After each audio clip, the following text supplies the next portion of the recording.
Pastor Natanael, eu tenho em mãos o Jornal da Orla dessa semana. E ele traz uma matéria muito interessante a respeito da padroeira da cidade, a Senhora do Montserrat. E diz assim: neste 8 de setembro, feriado municipal dedicado a Nossa Senhora do Monte Serrat, a padroeira de Santos, vale uma pergunta. Quantos santistas conhecem esta pequena elevação encravada no coração da cidade, com toda a sua carga de religiosidade e deslumbramento? Pergunto eu, aproveitando o ensejo dessa pergunta. Quantos santistas conhecem o que a Bíblia diz sobre este culto prestado às imagens, e no caso presente, a Senhora do Monte Serrat? Infelizmente temos que apontar que são poucos os santistas que têm conhecimento disso. Por exemplo, nós temos uma população aqui em Santos, segundo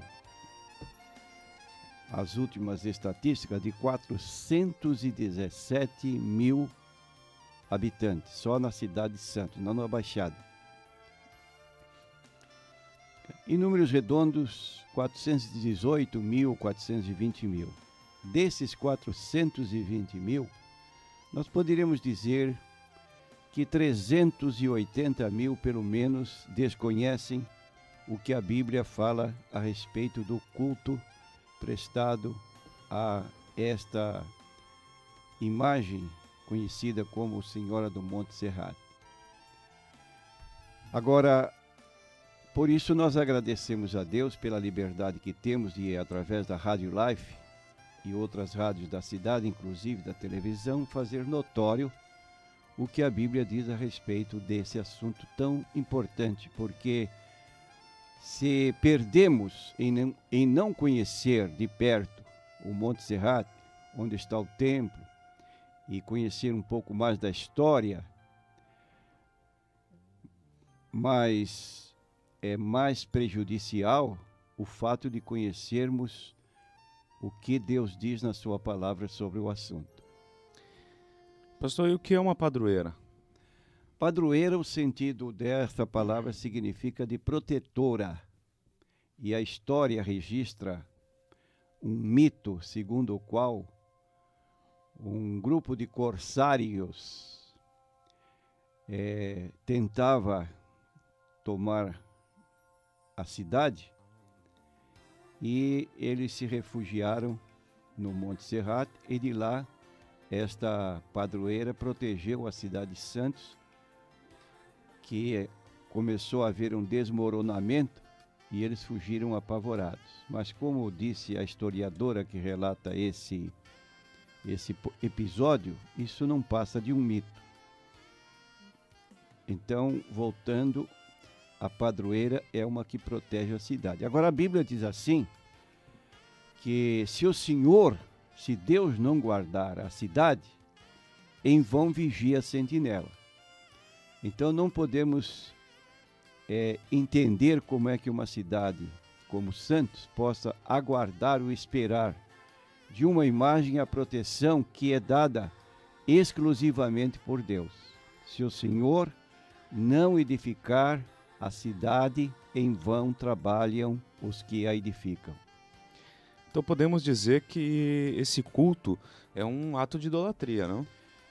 Embora os católicos não queiram entender assim, mas se você pegar um dicionário na palavra adorar, você vai encontrar o seguinte sentido: adorar, venerar a. E se você for a palavra ou o verbete venerar, vai encontrar o sentido prestar culto a. Então nós dizemos, segundo o dicionário de Aurélio, que venerar e adorar são palavras sinônimas. Não adianta querer dizer que venerar seja um tipo de culto menor, enquanto que adorar é um culto exclusivo de Deus. Tanto venerar como adorar são palavras sinônimas, como dissemos, e indicam o mesmo tipo de culto que é conhecido como idolatria, que, à luz da Bíblia Sagrada, isso não deve acontecer. E o que é a imagem em si? A Bíblia declara, no livro de Jeremias, capítulo 2, versículo 11, e depois 16, versículo 20, que o ídolo, que a imagem em si, nada é.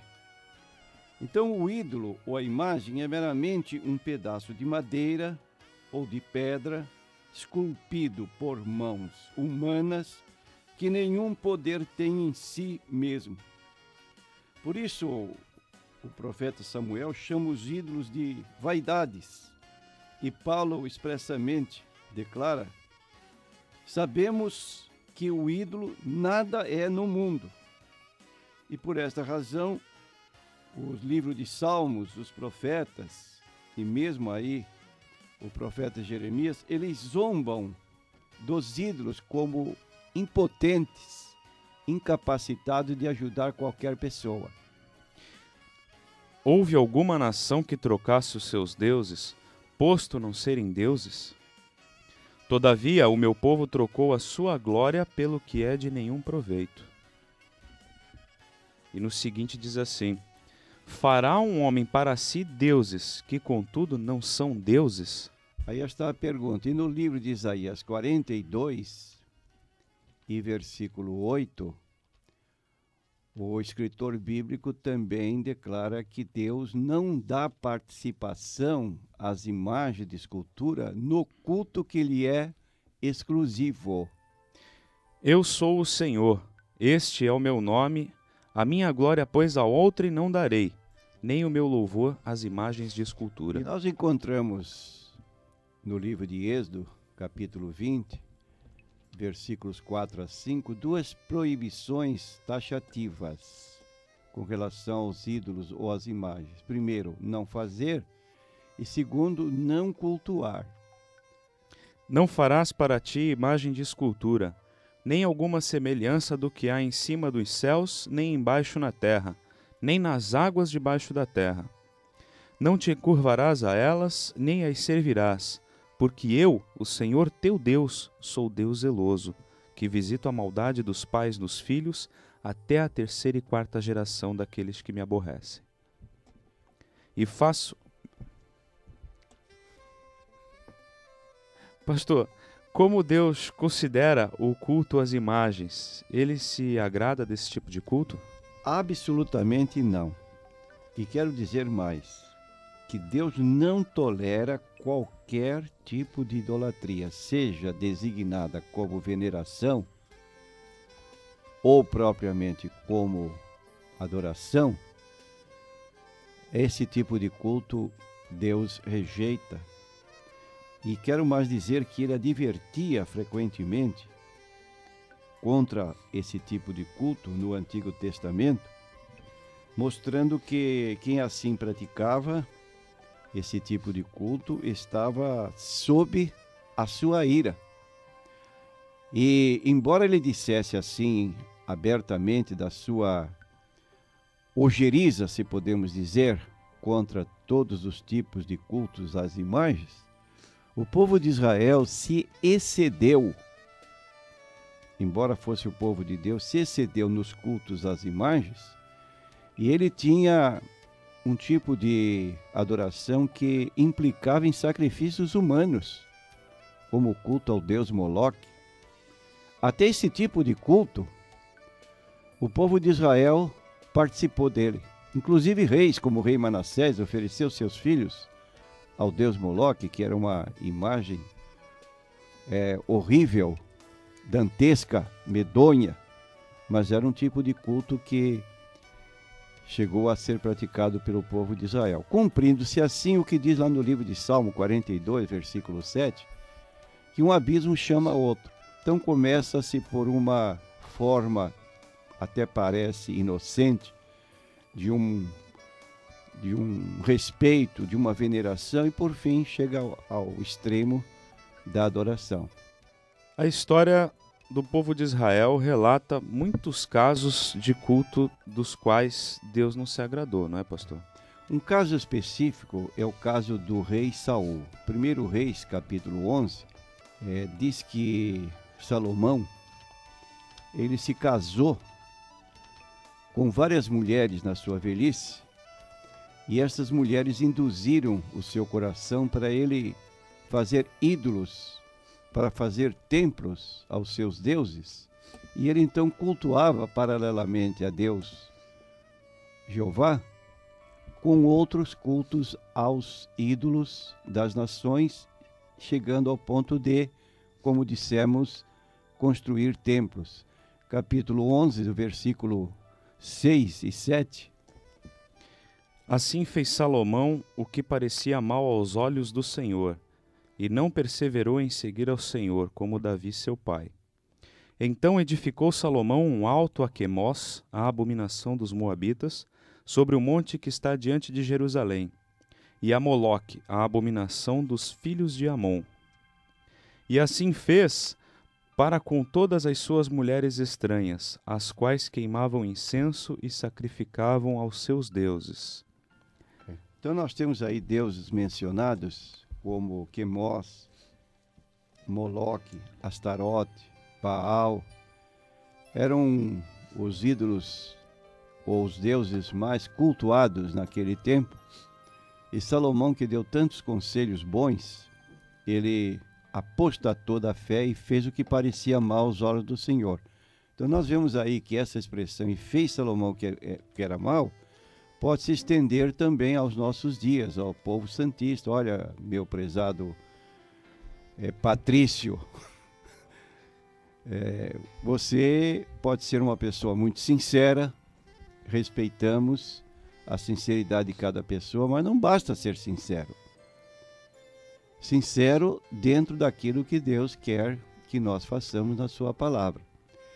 E no Apocalipse 21, versículo 8, então, para demonstrar como Deus encara esse culto que amanhã os santistas estarão prestando à imagem da Senhora do Monte Serrat, está aí bem patente as consequências futuras para um povo que se mostra carregando em procissão as suas imagens de escultura. 21, versículo 8. Mas quanto aos tímidos e aos incrédulos, e aos abomináveis, e aos homicidas, e aos fornicários, aos feiticeiros, e a todos os idólatras, e a todos os mentirosos, a sua parte será no lago que arde com fogo e enxofre, o que é a segunda morte. E concluindo, nós podemos citar ainda Isaías 45, versículo 20, que diz assim: congregai-vos e vinde, chegai-vos juntos, vós que escapaste das nações. Agora, essa parte final desse capítulo 45, versículo 20, parte final do versículo 20. Nada sabem os que conduzem em procissão as suas imagens de escultura feita de madeira e rogam a um Deus que não pode salvar. Vou repetir a leitura. Nada sabem os que conduzem em procissão as suas imagens de escultura feitas de madeira ou de qualquer outro material e rogam a um Deus que não pode salvar. Então, o que se presta aqui em Santos, a imagem da Senhora do Monte Serrat, que ela desce no começo de um período aí, não sei se parece que é agosto, e hoje, aliás, amanhã, ela vai ser conduzida ao seu local, ao templo que está lá em cima no morro. Então hoje, amanhã vai ter uma grande procissão carregando à frente essa imagem. E Deus está dizendo assim: olha, nada sabem os que conduzem em procissão as suas imagens de escultura feitas de madeira e rogam a um Deus que não pode salvar. Agora, Isaías 42, versículo 8. Mas tu, ó Israel, servo meu, tu, Jacó, a quem elegi semente de Abraão, meu amigo, tu, a quem tomei desde os fins. Eu sou o Senhor, este é o meu nome, a minha glória, pois a outrão não darei, nem o meu louvor as imagens de escultura. Repetindo, eu sou o Senhor, este é o meu nome, a minha glória, pois a outrem não darei, nem o meu louvor às imagens de escultura.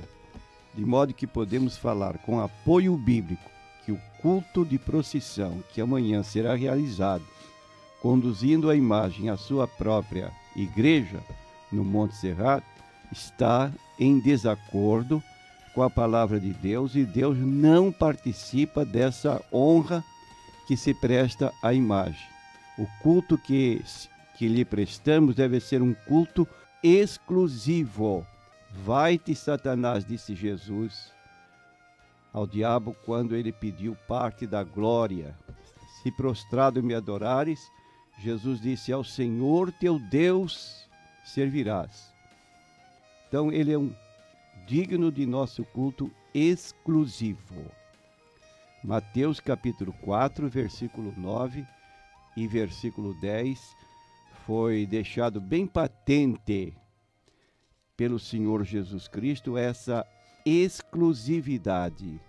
E disse-lhe, tudo isso te darei se prostrado me adorares. Então disse-lhe Jesus, vai-te, Satanás, porque está escrito, ao Senhor teu Deus adorarás, e só a ele servirás.